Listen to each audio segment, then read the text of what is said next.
Pemirsa, aparatur sipil negara di lingkup pemerintah Kabupaten Ogan Komering Ulu diminta untuk tetap netral dalam pemilu 2024 yang akan memasuki pada tahap kampanye. Kesehatan masyarakat di lingkungan pemerintah Kabupaten Ogan Komering Ulu.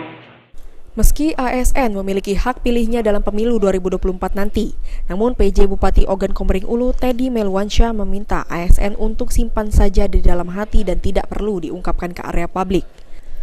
ASN harus memposisikan dirinya untuk tetap netral dan jangan sampai ikut mengkampanyekan salah satu calon. Ia menyampaikan bahwa netralitas ASN akan memberikan kontribusi positif terhadap kestabilan dan kepercayaan masyarakat terhadap institusi pemerintahan. Selain itu, Teddy juga menghimbau untuk tidak berfoto menggunakan simbol-simbol jari mendekati pemilu ini. Kemudian jangan melike atau menyukai postingan salah satu calon di media sosial.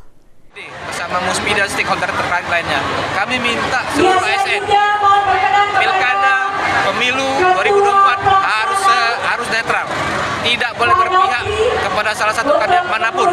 Semuanya harus netral karena sudah penekanan dari Pak Jokowi dan penekanan dari Pak Menteri Dalam Negeri bahwa seluruhnya ASN harus memposisikan dirinya sebagai seorang yang netral. Walaupun mereka punya hak pilih, namun biarlah hak pilih itu simpan saja dalam hati, tidak perlu diungkapkan di area publik, dan jangan sekali-sekali untuk ikut berkampanye atau mengkampanyekan calon atau kandidat lainnya.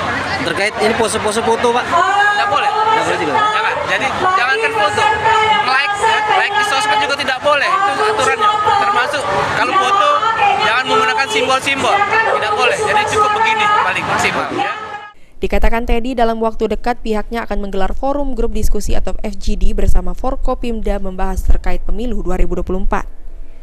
Ari Pranika, PAL TV.